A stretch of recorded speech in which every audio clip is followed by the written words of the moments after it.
Olá pessoal, tudo bem? Sejam bem-vindos aqui a mais um vídeo do canal. Esse vídeo aqui é mais um dos vídeos das aulas de Mecânica dos Fluidos para pós-graduação. Esse vídeo a gente continua a nossa discussão do vídeo passado, onde a gente começou a falar sobre as hipóteses de Stokes, que a gente viu na última aula, né? A gente definiu o que seria um fluido Stokesiano. O fluido Stokesiano ele atende às hipóteses de Stokes, que diz que o nosso tensor de tensões ele é uma função contínua da taxa de deformação e do estado termodinâmico. O fluido é homogêneo, ou seja, o tensor de tensões não depende da posição onde você está avaliando esse tensor, não depende explicitamente de x, na verdade, não tem uma dependência em x. O fluido é isotrópico, ou seja, as propriedades do fluido não dependem da direção. A relação de tensão-deformação deve ser independente do sistema de coordenadas. E essa última aqui que a gente não vai tratar hoje, vai tratar numa próxima aula, que é quando o fluido está parado, a tensão é apenas hidrostática, mas a gente consegue entender isso daí facilmente, né? Quem já fez um curso de mecânica dos fluidos na graduação já viu isso. Hoje, de certa forma, a gente começa a explicar como que o tensor de tensões é uma função contínua da taxa de deformação. Se o tensor de tensões não for uma função contínua da taxa de deformação e do estado termodinâmico, ele não é um fluido stokesiano. Mas existem fluidos que são assim? Existem. A gente viu na última aula, por exemplo, os fluidos viscoelásticos, que têm viscosidade e elasticidade. Esses fluidos não são stokesianos. Mas todos os fluidos newtonianos e não newtonianos são fluidos stokesianos. É até engraçado, né? Porque a gente fala fluido newtoniano e não newtoniano, parece que existem esses dois. Ou o fluido é newtoniano, ou ele é não newtoniano. Mas não, o fluido pode ser newtoniano, pode ser não newtoniano e pode ser nenhum dos dois. Ele pode ter uma relação que a tensão, taxa de deformação não seja nem contínua com relação ao tensor de tensões. Então isso daí geraria o fluido que seria um fluido não stokesiano. Esses tipos de fluidos a gente não vai tratar nesse curso. Aqui no curso a gente vai tratar somente dos fluidos que são newtonianos. O fluido newtoniano é aquele que tem uma relação linear entre a tensão, entre o tensor de tensões e a taxa de deformação do fluido, tá? Então seria o fluido que atenderia a isso aqui, ó. Tem uma tensão aplicada, uma taxa de deformação, ele atende essa linha azul, azul escuro aqui, ó. Seria o fluido newtoniano, uma função linear, a tensor de tensões é uma função linear da taxa de deformação. Tem que ter, se alguém quiser mexer com fluidos não newtonianos, tem muitas aplicações no Brasil para fluido não newtoniano, aí essa função é não linear e aí a derivação também é toda diferente, tá? Mas aqui a gente trata somente com isso, ou seja, no nosso caso, a gente só estamos interessados em fluidos newtonianos. Vou até escrever isso aqui, ó. Vamos considerar apenas o caso de fluidos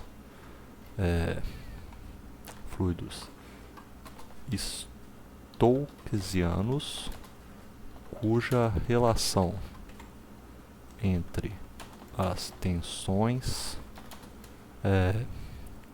entre o tensor de tensões, eu vou botar dessa forma, entre o tensor de tensões e a taxa de deformação é linear. Estes fluidos são chamados de fluidos newtonianos, beleza? Então, o fluido newtoniano é um fluido stokesiano com relação linear entre tensor de tensões e taxa de deformação. Essa relação linear, ela implica, né, então, que a gente vai ter isso daqui, ó. Deixa eu mostrar para vocês. Deixa eu escrever aqui, ó. Quer dizer, então, que de alguma forma eu vou poder escrever o meu tensor de tensões, meu sigma, opa, tô com a linha antiga aqui, deixa eu corrigir isso. Tirar aqui, tirar o dashes também. Olha, quer dizer que o meu tensor de tensões ele é de alguma forma uma função linear. Isso aqui é uma função, meu f agora não representa qualquer função, não é um não linear. Ele é uma função da minha taxa de deformação, que a gente representa como SJ, né? A gente faz isso aí lá nas derivações, quando a gente falou de movimentos e deformações de um fluido, a gente estava usando esse SJ para esse tensor taxa de deformações. A gente sabe que o tensor taxa de deformações também é apenas uma função do nosso gradiente de velocidade, certo? Del I sobre del de xi. Ele também é a função disso. E a gente acaba representando, tendo uma representação melhor, no nosso caso, quando a gente tem... eu gosto mais de usar essa definição aqui, ó, de bypassar o tensor taxa de deformações e chegar diretamente na relação com o divergente de velocidade, sabe? Eu acho que fica mais inteira a representação quando a gente faz dessa forma. Mas não tem nenhum problema fazer de um jeito ou de outro, tá? Eu só vou seguir esse padrão aí. Quando a gente fala que tem essa relação entre o tensor e a taxa de deformação ou o gradiente de velocidades, a gente está dizendo isso daqui, ó. Eu vou mostrar para vocês. Isso aqui implica que se você tiver um tensor dessa forma, um tal de, eu vou botar assim, vou botar um sigma de j, um sigma de ij. Isso daqui vai ser igual a um tensor, eu vou chamar de K, tá? K de I, J, M, N, de S de M, N, tá vendo? Ou seja, eu estou dizendo isso aqui. O que é esse tensor aqui no meio, esse K, I, J, M, N? Ele é um tensor de quarta ordem, ou seja, ele tem 81 componentes, e ele é um tensor, e ele representa essa relação linear que eu tenho entre o meu tensor, taxas de deformação, e o meu tensor de tensões. É isso que ele representa. Mas espera aí, toda relação linear é isso? Sim. Se você tiver, por exemplo, uma relação, se você tiver dois vetores, eu vou botar aqui como exemplo para vocês. Ó. Exemplo. Se eu tiver dois vetores, eu tenho um vetor A de I, eu tenho um vetor B de J. Tá? São dois vetores e eu quero representar eles. Eu digo agora para vocês que A de I é uma função linear de B de J. Como é que eu represento essa função linear? É a mesma coisa que eu escrevi isso aqui. A de I é igual a C de I J, B de J. Essa aqui é a definição. Isso representa uma relação linear. Tá? E a gente já viu isso aqui também, que essa representação também pode ser usada para transformação em sistema de coordenadas. Quando a gente fala de transformação em sistema de coordenadas, o que a gente usa, né? Vou botar isso aqui, ó, transformação, como é a transformação em sistema de coordenadas. Vai ficar fora ali, eu vou puxar ela para dentro aqui, peraí. Como é a transformação em sistema de coordenadas? Ela é dessa forma aqui, ó. Se eu tiver dois... se você tiver, por exemplo, né, um vetor como esse, essa representação que eu escrevi aqui em cima já é uma representação de mudança de sistema de coordenadas. Eu posso escrever, olha só, A de I é igual a C de J, B de J. Isso aqui é uma mudança de transformação de sistema de coordenadas. Isso vale para tensores, tensor de ordem 1, certo? Se for um tensor de ordem 2, eu vou escrever o que vai ser agora...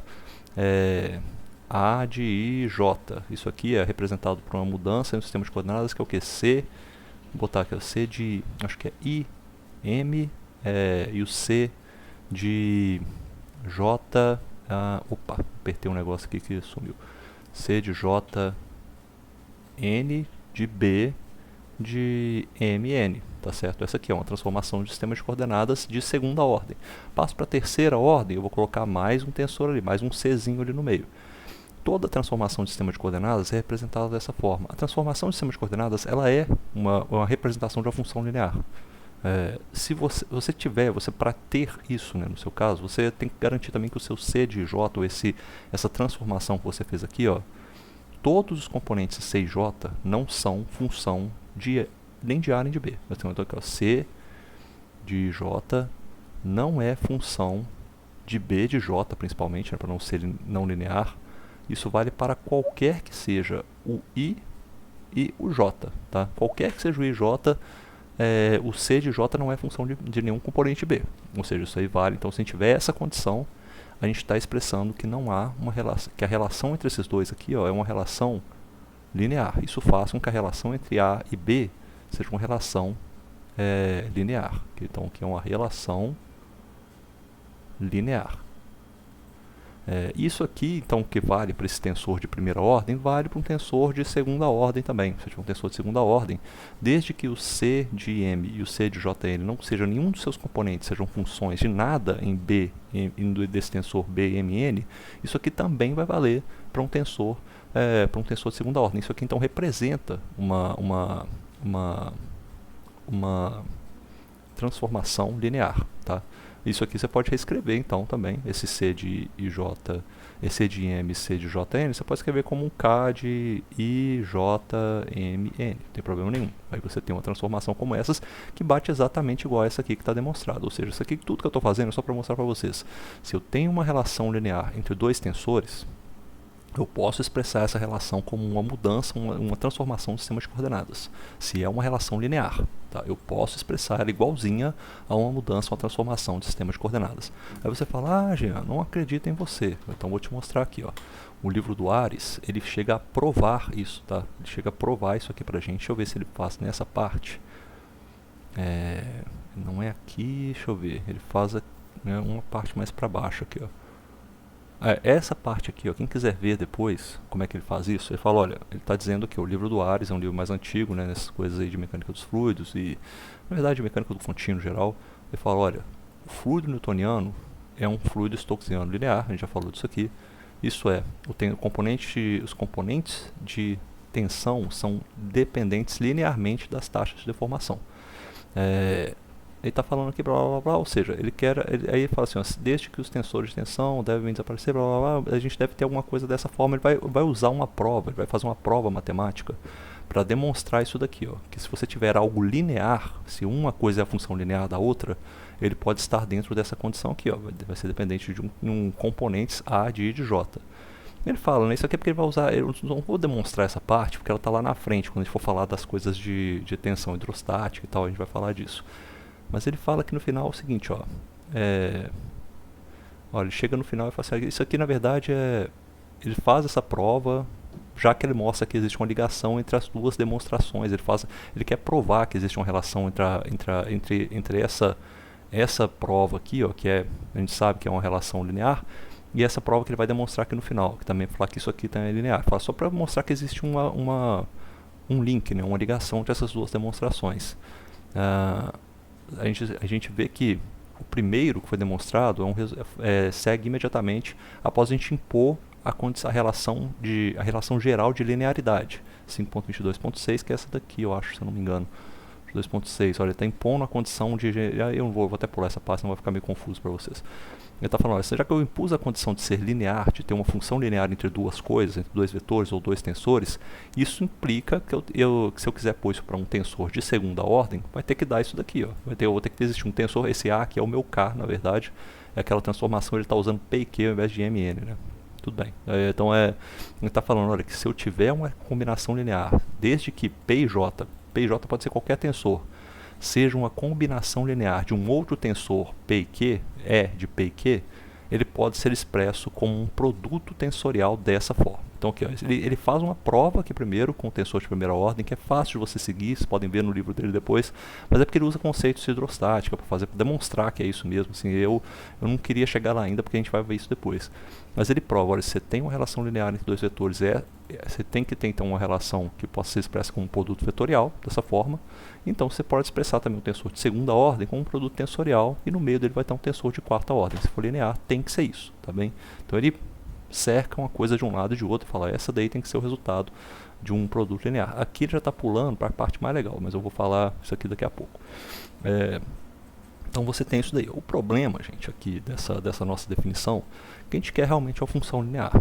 A gente sabe, quem já fez mecânica dos fluidos na graduação, sabe que isso aqui vai resultar em um componente só, que é a viscosidade. Algo relativo à viscosidade vai me dar essa relação entre a tensor de tensões e a taxa de deformação. A tensão cisalhante, ela é proporcional a esse gradiente de velocidade. A relação de proporcionalidade entre eles é dado pela viscosidade. A gente sabe disso pelas aulas de mecânica dos fluidos. Só que nesse momento, eu tenho esse tensor aqui, ó, esse tensor K de IJMN, esse tensor de quarta ordem, ele tem 81 componentes. 81 componentes. É coisa pra caramba. Eu não tenho só uma viscosidade, eu tenho 81 viscosidades. Aí ficou meio difícil. Como é que a gente vai conseguir reduzir isso daí? A gente vai usar a segunda hipótese de Stokes, tá? Então aqui, ó, veio praticamente, pra gente, veio a primeira hipótese de Stokes simplificada. A gente falou que o fluido é uma função é uma função contínua da taxa de deformação e também uma função contínua de divergente velocidade, mas a gente ainda não falou que função que é essa. A gente não definiu como a gente vai definir essa função, a gente só sabe a implicação da primeira hipótese de Stokes, considerando que essa função contínua é uma função linear, implica nisso daqui, ó. Você tem uma relação que vai depender de 81 componentes. Como é que a gente reduz isso daí? A primeira redução que a gente vai fazer é, sabendo dessa definição aqui, ó, vou até escrever aqui embaixo de novo, sabendo dessa definição, olha, sigma de ij é igual a K de IJMN de S de MN. Sabendo disso daqui, agora a gente vai pensar o seguinte: a segunda hipótese de Stokes, vamos voltar lá em cima só para ver ela aqui, ó, tá escrita. Mas cadê, cara? Achei que eu tivesse colocado no lugar certo. Vixe, eu acho que eu botei aqui para ele duplicar a página. Eu tenho que botar ele assim, ó. Voltou, beleza. Tava escrevendo um do lado do outro, eu mandei pra cima e tava indo lá para outro lugar. A segunda hipótese de Stokes já fala, o fluido é homogêneo, não depende de x. Então é a terceira que a gente vai usar na verdade, o fluido é isotrópico.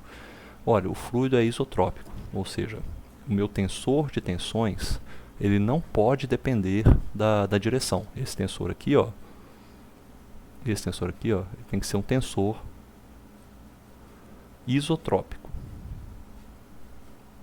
Qual que é a implicação disso daí?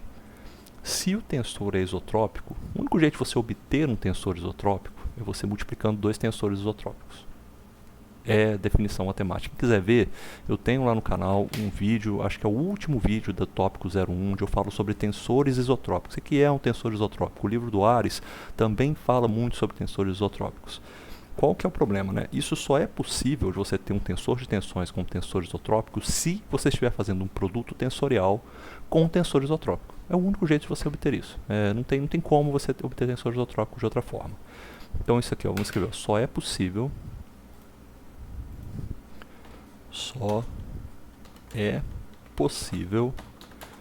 se, deveria ter aquele, em inglês eles falam isso aqui, ó, é o if, né? Se e somente se, não tem outro jeito, né?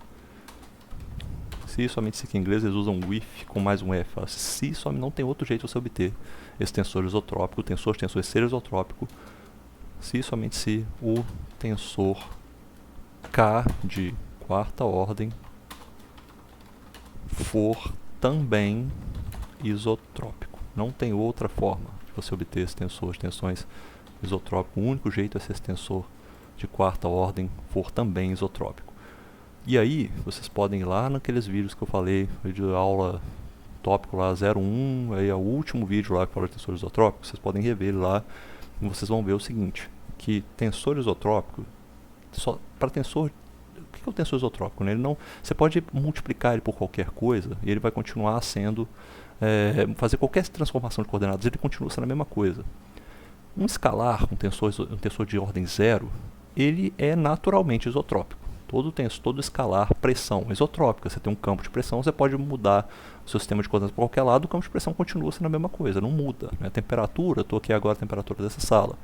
Se eu estou no meu sistema de coordenadas XYZ, ou se eu mudo o sistema de coordenadas, a distribuição de temperatura é a mesma coisa, não muda. Né? Ela é a mesma coisa porque não interessa o que eu estiver fazendo com o sistema de coordenadas, ele vai sempre ser o mesmo valor de temperatura em qualquer sistema que eu fizer. Mas um tensor de primeira ordem, por que é um tensor de primeira ordem? É um vetor, por exemplo, velocidade. A velocidade é intrinsecamente não isotrópica. Né? Se você pega uma velocidade, está numa direção, o vetor está indo aqui. Ó. Você aplica uma mudança no sistema de coordenadas, está aqui nesse sistema. Mudou o sistema de coordenadas? Mudou o vetor velocidade, os componentes vão mudar. Não tem jeito. Né?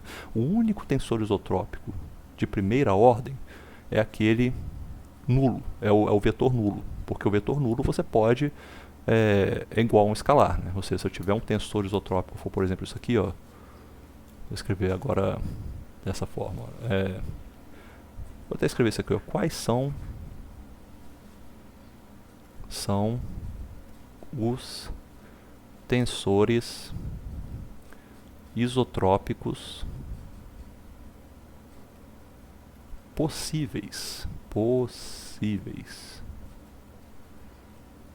Olha, tem um negócio seguinte, né? O tensor de primeira ordem, vou pegar aqui um A de I, O único tensor de primeira ordem isotrópico é o tensor nulo. A de I só é... Vou botar aqui assim, A de I ele só vai ser isotrópico, só é isotrópico se A de I for igual a zero. Opa, nossa senhora, está escrevendo aqui que deu tudo errado. Se A de I é igual a zero, ou seja, o tensor isotrópico nulo, ele é isotrópico por natureza. Pode multiplicar qualquer sistema de coordenadas por ele e vai continuar sendo zero.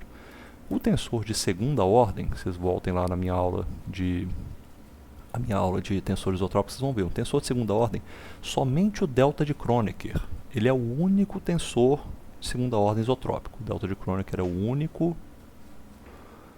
tensor de segunda ordem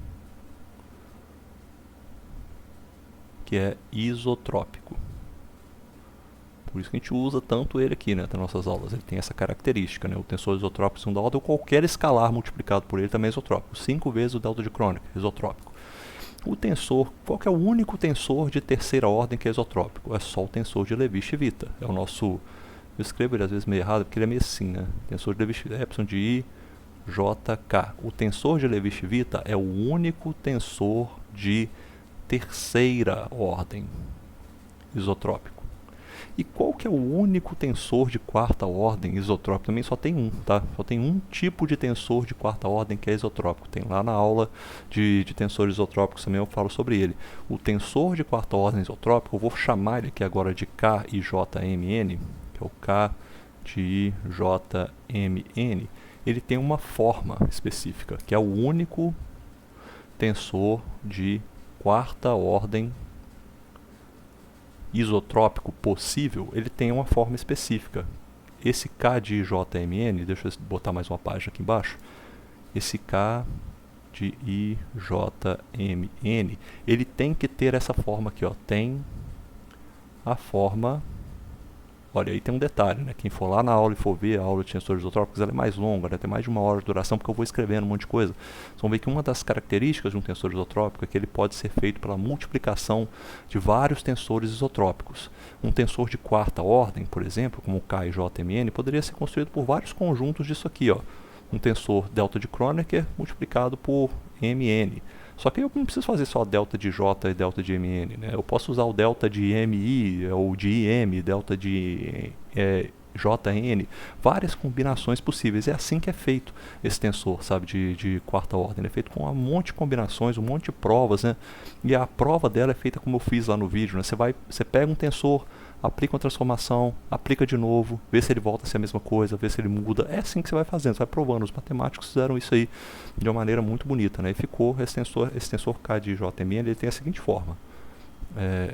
K I J, vou botar aqui mais para baixo.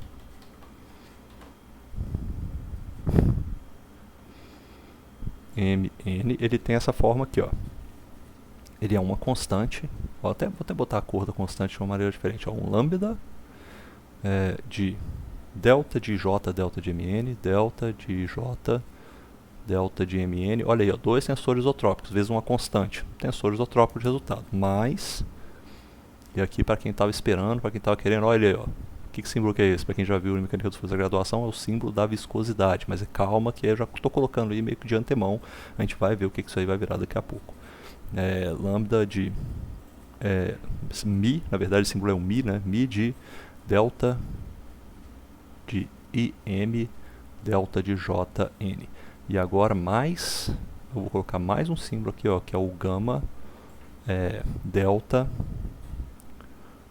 de IN e o delta de JM. Você vê que são várias combinações diferentes, né? Delta de J com delta de MN, delta de M, delta de JN, depois o delta de IN com delta de JM. Esse é o único tensor de quarta ordem isotrópico que existe. E ele, por ser isso, a gente vê que, olha só, a nossa relação, que antes aqui eu tinha aquele probleminha que eu tinha 81 componentes aqui, ó. Tinha 81 componentes. A gente sabe que esse delta de Kronecker, ou ele é 0 ou ele é 1.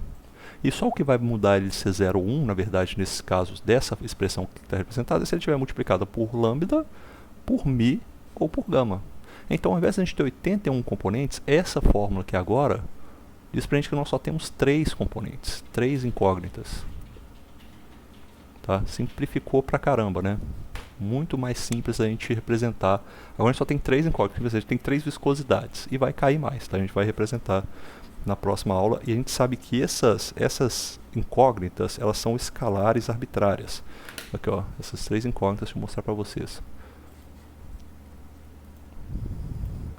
As 3 incógnitas são escalares arbitrários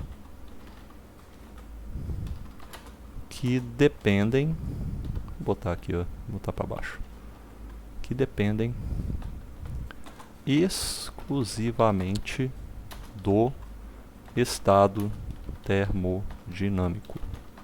Então essa daí, ó, dá uma conclusão para a nossa definição do que são as hipóteses de Stokes. A gente tem agora um tensor isotrópico, a isotropia do tensor de tensões está garantida por a gente falar que esse tensor aqui é isotrópico.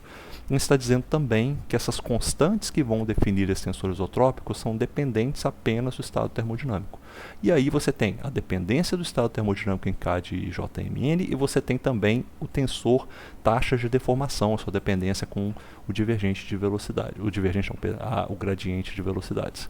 Então você tem tudo isso. Agora você montou uma equação onde você vai ter essas incógnitas dependentes do estado termodinâmico e aqui em cima, ó, o tensor taxa de deformação, e isso vai te dar qual que é o seu tensor de tensões que vai ser isotrópico e vai ser dependente apenas do estado termodinâmico em K de JMN e do tensor taxa de deformações, beleza? Então a gente vai agora definir, na próxima aula a gente vai com calma fazer essa simplificação aí, passo a passo, tá? Então eu vou expressar isso aqui para vocês. Vou expressar o seguinte, olha, esse K de JMN, como é que eu vou colocar isso aqui? Eu vou falar... Tá, na próxima aula eu falo, vou deixar por aqui. A gente encerra por aqui, na próxima aula eu continuo com essa explicação, tá?